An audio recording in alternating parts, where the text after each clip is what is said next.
অসমে ইউসিসি, বাংলাতেও ইউসিসি, কিন্তু অসমে গতকাল বাজেটে এই ইউসিসিতে কড়া অসম সরকার, হিমন্ত বিশ্ব শর্মার সরকার দুটো বিবাহ অর্থাৎ বেশি বিবাহ, একের বেশি বিয়ে করলেই সরকারি যে প্রকল্প সেই সরকারি প্রকল্প থেকে বঞ্চিত হতে হবে, সরকারি চাকরি পাবেন না, সরকারি চাকরি করলে সঙ্গে সঙ্গে বরখাস্ত। আমি কালকে কথা বলেছিলাম নিউজ 18 অসমের এডিটর ইনপুট নিলয় ভট্টাচার্যের সঙ্গে। বাজেটের বড়সড় ঘোষণা অসম সরকারের। আজকে বিত্তমন্ত্রী জয়ন্ত মল্ল বড়ুয়া বাজেট যখন দাখিল করছিল তখন স্পষ্টভাবে বলা হয়েছে যে বহু বিবাহ হলে সরকারি চাকরির থেকে হাত ধুতে লাগবে সরকারি চাকরিয়ান। আর আসাম সার্ভিসেস অ্যাক্টের সংশোধন করা হবে, আর তারপরে এটা নিশ্চিত করা হবে যে বহু বিবাহ যদি করা হয় আসাম সরকারের চাকরিয়ান তো বলে চাকরির থেকে হাত ধুতে হবে, তখনই বরখাস্ত করা হবে চাকরির থেকে। আর তারপর যদি বহু বিবাহ করা হয় তো বলে আসাম কেন্দ্র সরকার এবং আসাম সরকারের যেসব স্কিম রয়েছে সেই সব স্কিমের থেকে বঞ্চিত থাকবে। তো বড়সড় ঘোষণা, বহু বিবাহের এগেনস্টে বা বিপক্ষে এক বড়সড় ঘোষণা, বড় করে সিদ্ধান্ত আসাম সরকারের। ইউসিসি বিল 2026 গৃহীত হওয়ার পরে আসাম বাজেটে এইবার বহু বিবাহের চর্চা। বহু বিবাহ হলে সরকার চাকরিয়ান চাকরির থেকে হাত ধুতে লাগবে, আর তার উপর সে বহু বিবাহ করলে যেসব সরকারি এবং কেন্দ্র সরকারের যেসব স্কিম রয়েছে সেই স্কিমের থেকে বঞ্চিত হবে বহু বিবাহ করলে। এটা স্পষ্ট করে জানালেন, আর বাজেটে সেটা স্পষ্ট উল্লেখ রয়েছে আজকে। এবারে সরকারি স্কুলের পড়ুয়াদের ইউনিফর্ম বদল হচ্ছে। ইউনিফর্ম নিয়ে একটা বড় সড় সিদ্ধান্ত রাজ্য সরকারের। 2022-এর আগে স্কুল ইউনিফর্মের রং কি, ইউনিফর্মের রং কাপড়ের ধরন নিয়ে সমীক্ষা, স্কুল পরিদর্শকদের সমীক্ষার নির্দেশ দেওয়া হয়েছে রাজ্যের পক্ষ থেকে। সমীক্ষা করে তথ্য পাঠাতে হবে শিক্ষা দপ্তরে। সমীক্ষার তথ্যের ভিত্তিতে 2027 অর্থাৎ আগামী বছরের শিক্ষাবর্ষ থেকে ইউনিফর্ম চালু হবে।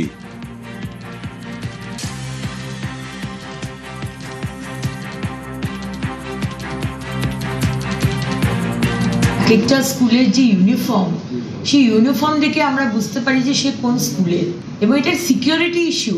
আজকে যখন একটি মেয়ে বা একটা ছেলে যখন কোথাও পার্কে বসে আছে বা অন্য কোথাও চলে যাচ্ছে, স্টেশনে দেখা যাচ্ছে, তখন ধরা যায় যে এই ছেলেটি কিন্তু ওই স্কুলের, এই মেয়েটি কিন্তু ওই স্কুলের।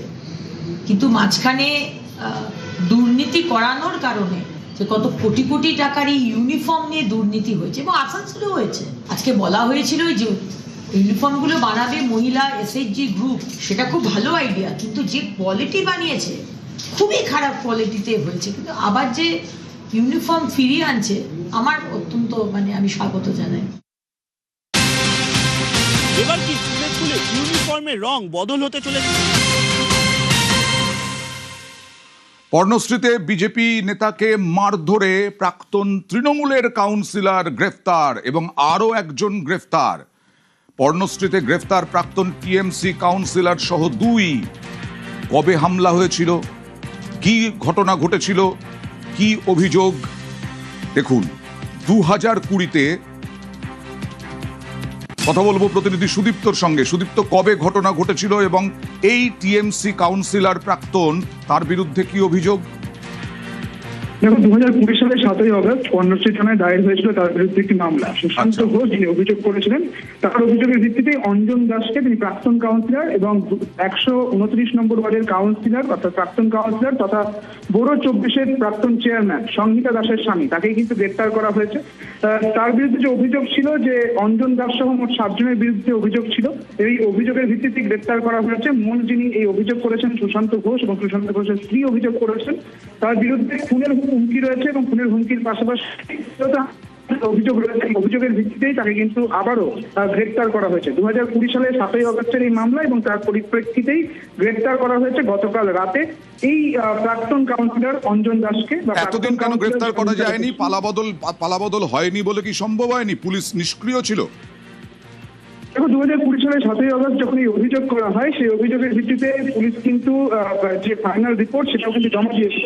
পরবর্তী ক্ষেত্রে যেটা দেখা যায় যে 2021 সালে আদালতে ফাইনাল রিপোর্ট জমা দেওয়ার পর যেহেতু সেই সময় তৃণমূল সরকার ছিল সেই কারণে তাকে যে মূল অভিযুক্ত হচ্ছে তাকে কিন্তু কোনোভাবেই কিছু করা সম্ভব হয়নি, এমনটাই জানা যাচ্ছে। পরবর্তী ক্ষেত্রে পালাবদলের পর এখন আবার 2026 সালের 31শে মে অভিযোগকারী স্ত্রী বিজয়া পাল পুনরায় তদন্তের কথা বলেন এবং তদন্তের আবেদন জানান এবং তার পরিপ্রেক্ষিতেই গতকাল রাতে গ্রেপ্তার করা হয়েছে অঞ্জন দাসকে। বেশ। 2020 সালে 1 জুলাই আমাদের বাড়িতে তৃণমূলের গুন্ডা বাহিনী 129 নম্বর ওয়ার্ডের প্রাক্তন কাউন্সিলর অঞ্জন দাস আরো অনেকেই আছে তার মধ্যে উপস্থিত, ধারালো অস্ত্র নিয়ে রীতিমতো আমাদের বাড়িতে ঢুকলো, মারধর শুরু করে দিল, অকথ্য ভাষায় গালিগালাজ করলো, আমাদের শ্লীলতাহানি করলো, নোংরা বিশ্রী ভাবে আমাদের গায়ে হাত দিল। আমি তখন 8 মাসের অন্তঃসত্ত্বা, আমার কোনো কথা তোয়াক্কা না করে ওনারা আমার উপর চুলের মুঠি ধরে পেটে লাথি মারলো, বুকে ঘুষি মারলো, আমি যন্ত্রণায় কাতরাচ্ছি, ছটকাচ্ছি যন্ত্রণা, তা না শুনেও আমাকে মারধর শুরু করে দিল। তখন আমরা দায়ের করাতে এসেছিলাম, এখানে অভিযোগ করতে এসেছিলাম। তখনকার যিনি অফিসার ইনচার্জ ছিলেন উনি আমাদেরকে হুমকি দিচ্ছে, মেরে ফেলবো, কেটে ফেলবো, মুখ বন্ধ করে রাখতে হবে, চুপচাপ চলে যাও। না, কোনো রকম অভিযোগ নেওয়া হয়নি। যখন সরকার পাল্টালো আমরা বুকে ভরসা পেলাম, প্লেন দায়ের হয়েছে, এখন দেখছি দুজনকে অ্যারেস্ট করা হয়েছে, আমাদের সরকার বদলেছে, আমরা আশ্বস্ত হয়েছি। শুভেন্দু দাকে অনেক ধন্যবাদ।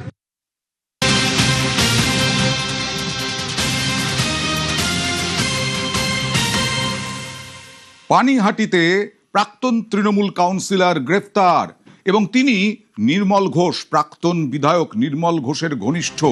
নির্মল ঘোষের বিরুদ্ধে ভুরি ভুরি অভিযোগ ওই এলাকায়, আর এবার তোলাবাজি, জমি দখল, এই সব অভিযোগে গ্রেফতার হলেন এই হিমাংশু দেব, তৃণমূল কাউন্সিলর। তিনি গ্রেফতার হলেন। তোলাবাজি, জমি দখল কবে থেকে করতেন, কত অভিযোগ আছে তার বিরুদ্ধে, কথা বলবো সুবীরের সঙ্গে। কারণ এতদিন কেন তার বিরুদ্ধে কোনো ব্যবস্থা নেওয়া হয়নি? ত্রাস ছিলেন ওই এলাকার এই হিমাংশু দেব। দেখো, এই যে 25 নম্বর ওয়ার্ড পানিহাটি পৌরসভার কাউন্সিলর তৃণমূলের হিমাংশু দেব, তার নামে তৃণমূল সরকারের আমলে একাধিক অভিযোগ দায়ের হয়েছিল খড়দহ থানা এবং ভোলা থানাতে। খড়দহ থানাতে যে অভিযোগ দায়ের হয়েছিল সেটা হচ্ছে যে তার নামে অভিযোগ ছিল যে তোলাবাজি থেকে শুরু করে অবৈধভাবে জমি দখল করেছিল এই তৃণমূল কাউন্সিলর হিমাংশু দেব।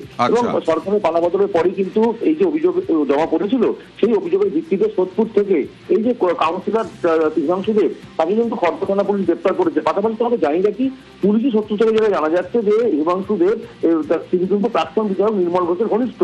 নির্মল ঘোষ এবং তার ছেলে তীর্থঙ্কর ঘোষ লটারি প্রতারণার অভিযোগের পর থেকে কিন্তু তারা পদত্যাগ করেছে এবং তাকে কিন্তু প্রাক্তন বিধায়ক আর তীর্থঙ্কর ঘোষ মানে বিধায়কের ছেলে, তারা পলাতক কবে থেকে? একদম আমরা লটারি প্রতারণার 1 কোটি টাকা লটারি প্রতারণার অভিযোগ দায়ের হয়েছে প্রাক্তন বিধায়ক নির্মল ঘোষ এবং তার ছেলের বিরুদ্ধে, এবং তারপর থেকে কিন্তু বিধায়ক তার ছেলে পলাতক রয়েছে।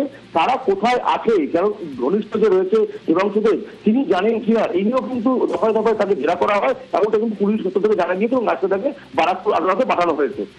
বেশ।